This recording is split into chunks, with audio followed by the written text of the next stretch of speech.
something to that, right? I'm like, Right. but like I could because like there is no way that Vegas would put a prop bet to where you could like manipulate it, right? Now, does Vegas control all of these FanDuels and stuff like that? I don't Maybe know. this was an offshore betting place. Well, yeah. So that's what one of my friends said is like, well, like he was like the prop up bet was like a offshore bet, but like usually you always want the house to win. Like you want the house to have like the best chances to win, right? But I So mean, let's think about it. Would you, if you were making these things and you said, all right, let's put plus 750 if there's a streaker. Are you expecting somebody to do it and then go streaking out? dude, no, I wouldn't have thought of it. But seriously, like if I see that prop bet and like those odds are the way they are, you bet your damn ass like I'm putting up $100,000. Like I will put up my house to get that to get that capital to like get that money because I mean he got charged with fourth degree trespassing and his bail was like $1,000. So he paid $100 to get out of jail. He is going to get a little slap on the wrist and probably can't go to a Super Bowl ever again. He's banned. No, have you guys seen actually the punishments for that stuff? They're actually pretty serious. Like he's banned from all NFL sporting events from now on. Right. He goes to jail. There's like even like you're on the no-fly list for a little bit. Oh really? Like yeah. Why are you on a no-fly list? Because you're. I have no clue, but like I watched a YouTube video on it one time that was like all the punishment you get for streaking at an NFL game. Because it's the NFL, the no fun league. So like they tack your ass hard. Like they throw you under the bus. Show. Yeah, I saw that. I had to go to the and I'm like, are you kidding me? Yeah. So why I actually saw a TikTok on a girl. She went to a Packers game and she got like super drunk and she like passed out in the first quarter and they walked her out and they escorted she didn't get fight or yell or like anything, but they just like escorted out because she was like blackout drunk, and she said she can't no longer go to a NFL game because they escorted her out. I totally believe it. Like, have either of you guys been to a game at Lambeau? No. So they are freaking strict at Lambeau. I will give them that.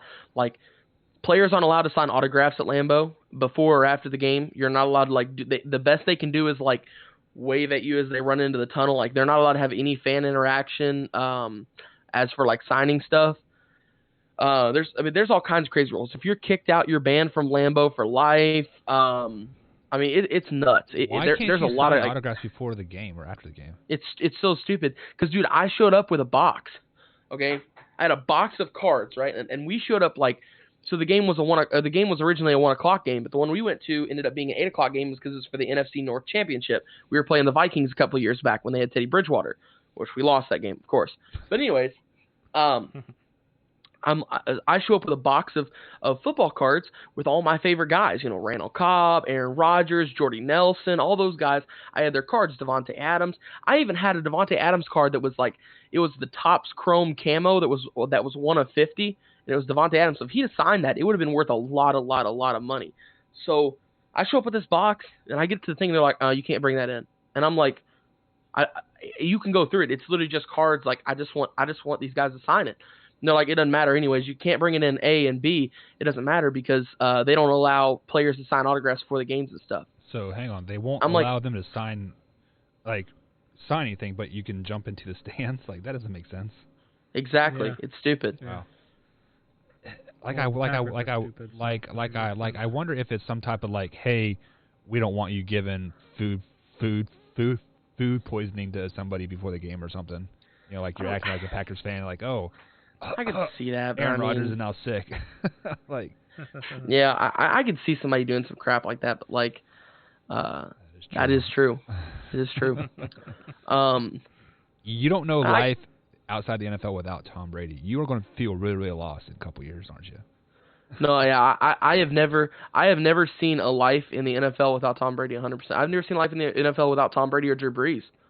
This is a new experience for me.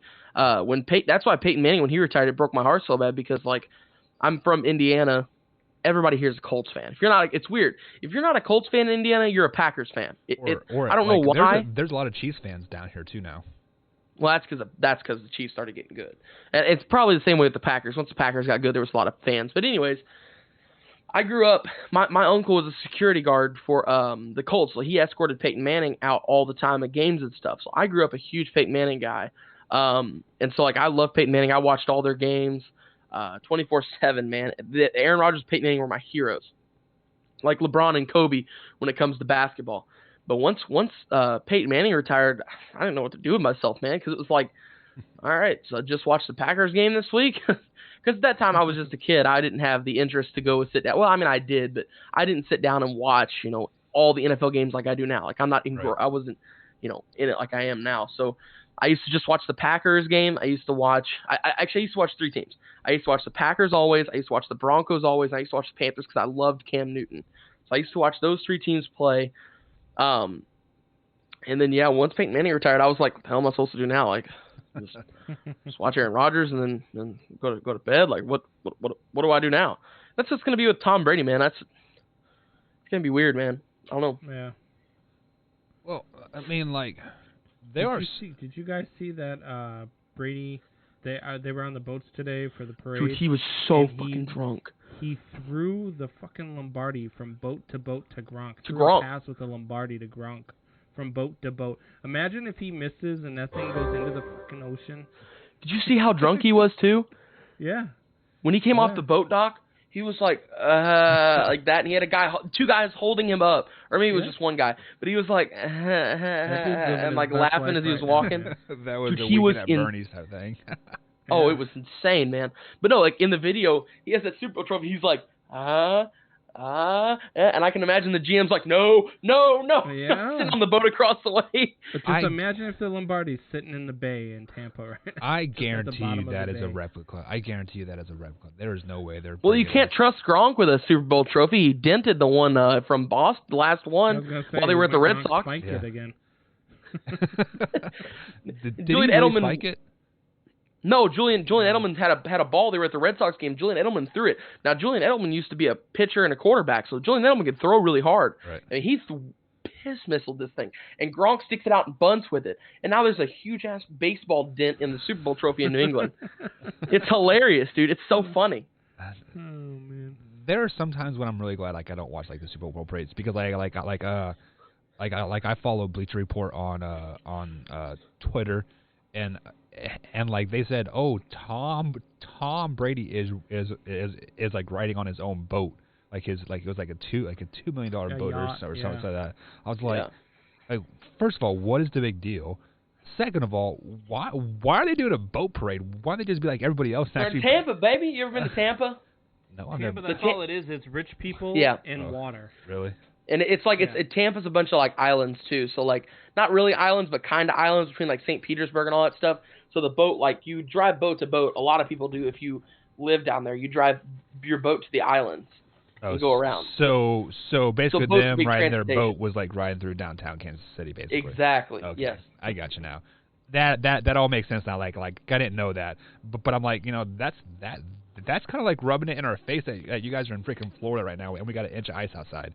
Like F That's you, true. right? Yep. That's the reason why I really have thought about going to Full Sail so much, dude, because it would be so cool. It would be so awesome to live in Florida for 2 years. Well, the thing about Full Sail too is the WWE right now, everything that they're filming is out of Full Sail University. Oh, Full Sail's got a lot of cool things they filmed. Like y'all remember? I wasn't live for this, but do y'all remember whenever Shaq did his rap album? Yeah. Shaq recorded the whole thing from Full Sail University. Really? Yeah. Yeah, they've got a lot of cool stuff there. WWE records their one of their normal shows on there, but since they've gone, without fans and stuff, they record everything from there. They even did the. Do y'all remember whenever they had the NBA players playing 2K last year in a tournament? Yeah. That was from Full Sail as well. Really? Yep. Speaking of Omar wrestling with no fans, isn't that the most awkward thing? So I hadn't watched wrestling since, I don't know, probably 96, 97. Right? I never got into wrestling, man. Forever ago. So it was when sports first shut down and wrestling was the only thing on. And it was like Friday night. I was like, well, let's give it a shot, right? And I think Gronk was I think Gronk just signed his deal, and like he came out and there was no fans. And I was like, this is the most awkward freaking thing I've ever seen in my life. Because it's so, like, fan interactive. Well, yeah. Well, and, like, Gronk is just not... I mean, like, he is a great football player, but he is not a very good actor. And it was just... I watch with my... He's a party boy, man. Because my kids love it. But the last one that I tried to watch was WrestleMania this year with no fans, and it was just, like, I couldn't do it. Like, I watched about 20 minutes of it, and I was like, yeah, this is dumb. Yeah, it is. Because just like just like what like Wyatt said is like it is so fan interactive. Like when there's no fans to interact with, you're like, what do I do with talking to these screens? You want to see John Cena beat the Undertaker? You guys need to watch the. I saw a freaking TikTok earlier today, and this dude's like, I've been watching Macho Man Randy Savage for 1 week. He's like, I've been watching Randy Savage for 2 weeks. Hello, brother. I've been watching Macho Man Randy Savage for 3 weeks, brother. I'm going to step into a Slim Jim. Oh, yeah. It was like one of the funniest things. I was like, this is awesome. Because I remember back in the day, like, I used to talk like Macho Man.